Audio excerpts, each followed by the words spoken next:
गल सुन मेरी तू मुटियारे की समझे अपने आप नु मेरे मगर तू की कर दी एह गल बस तू ही जांदी मैनू सिफाइयां पेश न कर जब बोलो थोड़ा जिहा कर सिख जाके प्यार करने दा बोल झूठे सन साडे সিরিয়াসলি আমি না বুঝতেছি না তুমি এরকম কেন করতেছো। আচ্ছা তুমি আমাকে বলো, বিএসসির জন্য আমার কানাডাতে স্কলারশিপ সহ সব কিছু রেডি ছিল, তুমি বললে এখন গেলে নাকি আমি তোমাকে হারাবো, তোমাকে অন্য কোনো ছেলের সাথে বিয়ে দিয়ে দিবে। ওকে ফাইন, আমি সব কিছু ক্যান্সেল করলাম। তারপর তুমি বললা তোমার বাবা বলছে যে বেকার কোনো ছেলের সাথে বিয়ে দিবে না। আমি সব কিছু ছেড়ে আমার বাবার বিজনেসে বসা শুরু করলাম, যেটা আমার এতটুকু ইন্টারেস্ট ছিল না। আমি আমার সব ইচ্ছা ছেড়ে তোমার জন্য পারফেক্ট হওয়ার চেষ্টা করলাম, তারপর কিসের কমতি থেকে গেল যে তুমি আজকে এঙ্গেজমেন্ট রিংটা ফেরত দিয়ে দিচ্ছ? আরে আমাকে কারণটা তো বলো অ্যাটলিস্ট। কোনো কারণ নেই, আমার মনে হচ্ছে না আমাদের একসাথে থাকাটা পসিবল। That's it? সিরিয়াসলি তোমার মনে হচ্ছে না আমাদের একসাথে থাকাটা পসিবল? ওরে বাট মি, আমার কি মনে হচ্ছে সেটার কোনো ভ্যালু নাই? আমার সাইডটা কে দেখবে রুহি? দেখো, এত কথা বাড়ানোর কোনো মানে নেই, অযথা সময় নষ্ট করো না। সময় তো তুমি আমার নষ্ট করছো, এরকমটাই করার হইলে আমার লাইফটা কেন নষ্ট করলা? ভেঙে ফেলা হইলে সব আগেই ভেঙে ফেলতা, নাকি হুট করে এখন বেটার কাউকে পেয়ে গেছো? তোমার যা ভাবার তুমি তাই ভাবতে পারো, আমার কোনো প্রবলেম নেই। আরে প্রবলেম তোমার থাকবে কেন? প্রবলেম তো তোমার ক্যারেক্টারে, আর আমার লাকের প্রবলেম যে তোমার মতো একটা মেয়েকে ভালোবাসি।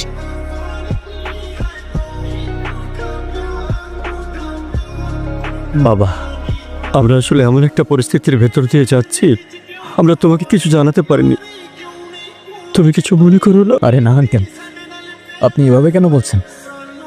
রুহি আসলে আমাদের কিছু বলতে দেয়নি। এনগেজমেন্টের কিছুদিন পর আমরা জানতে পারি আঙ্কেল স্যার। আপনারা একজনের বেশি ভিতরে না যাওয়াটাই বেটার। ওর এখন কি অবস্থা? এখন ঘুমাচ্ছে। ফারুক স্যার, আপনি একটু এদিকে আসুন। দেখুন, রুহি 4th স্টেজে আছে। রাইট নাও ক্যান্সারটা শরীরের আদার পার্টসও ছড়িয়ে পড়েছে, like brain, bones and other organs.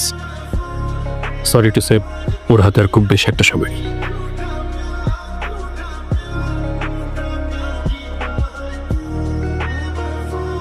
By. ওই হ্যাঁ, 1.5 বছর হয়ে গেছে। কিসের?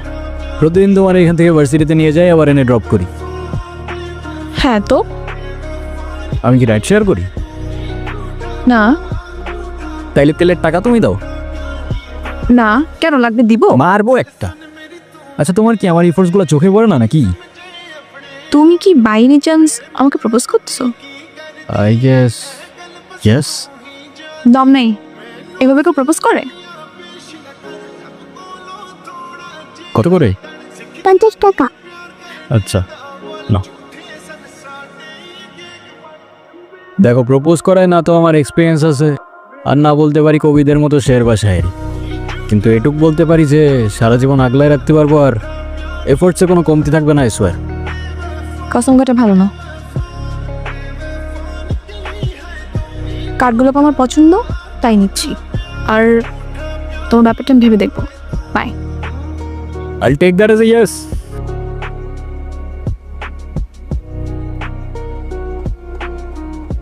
আমাকে মাফ করে দিও রোহিত, আমি না বুঝি তোমাকে অনেক কথা বলে ফেলছি। তুমি আমাকে একটাবার বলতা, এতদিনেও কি তুমি আমাকে এতটুকু চিনতে পারলা না? একটাবার বললে কি আমি তোমাকে ছেড়ে চলে যেতাম? তুমি আমাকে ছেড়ে যাবে না বলি তো আমি তোমাকে বলিনি। কেন তুমি চাও যে আমি তোমায় ছেড়ে চলে যাই? হ্যাঁ, তুমি কেন আমার এরকম একটা জীবনের সঙ্গে তোমার সুন্দর জীবনটা জড়াতে চাও বলো? তুমি ছাড়া আবার কিসের জীবন? আমার জীবনটা তো ততক্ষণই সুন্দর যতক্ষণ সে জীবনে তুমি আছো।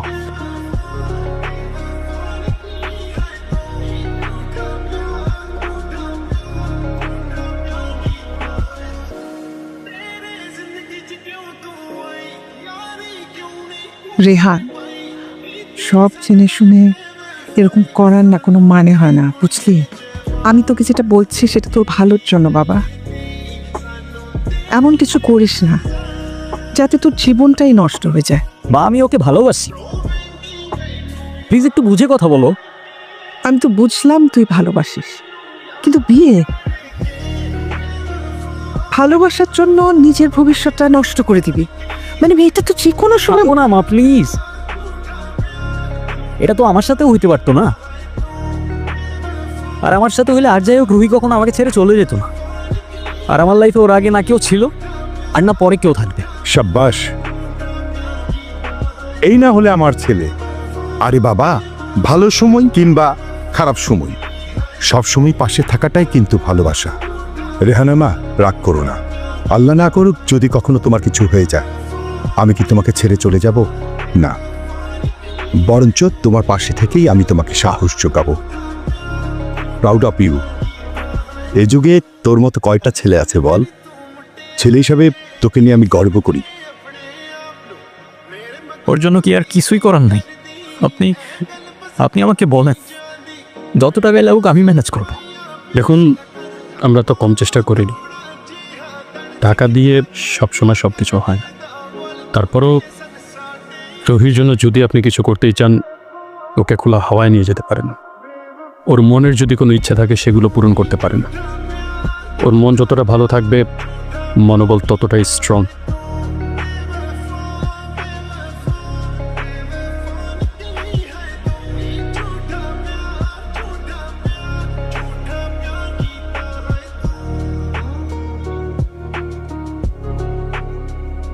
অযথা এসব কেন করছো রেহান?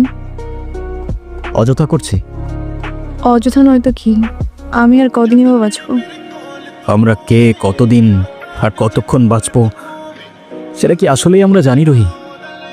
হিসেব করে লাভ কি বলো?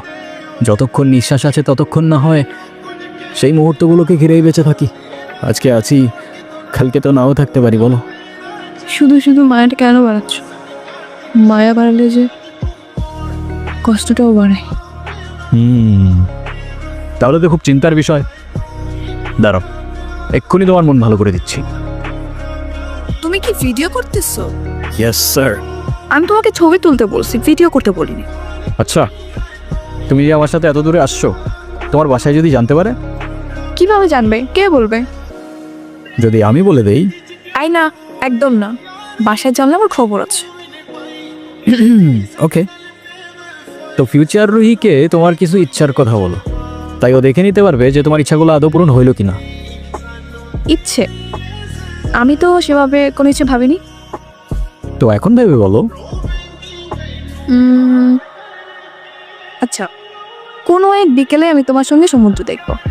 ওকে, আর? আর সেই সমুদ্রের পাড়ে দুজন মিলে সন্ধ্যাবেলা ফানুস উড়াবো। আচ্ছা, কারণ সমুদ্র আমার অনেক প্রিয়। তুমি আমি অনেক ঘুরবো, অনেক মজা করবো। এই নাও তোমার বিকেল, আর ওই যে রইল তোমার সমুদ্র। চোখ বন্ধ করো।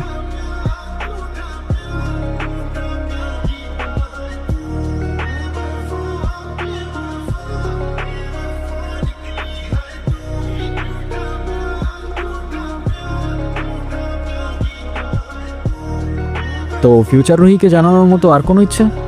না, আর তো তেমন কিছু মনে পড়ছে না। বুঝছো, যেটুক চাবা ওইটুকুই কিন্তু পাবা। পরের বার বললো না আমি জিজ্ঞাসা করিনি। আচ্ছা ওয়েট, আমরা ফানুস উড়ানোর পর ক্যান্ডেল নাইট ডিনার করব। সাথে থাকবে সমুদ্রের ঢেউ আর বাতাসে থাকবে কাঠগোলাপের সুবাস। কেমন হবে? নিজের দোষে নিজেই ফাঁসলাম মনে হচ্ছে। আচ্ছা, তো ফিউচার রুহি শুনতে পাচ্ছ? তোমার ইচ্ছাগুলো পূরণ হইল কিনা আমাদের জানিও কিন্তু।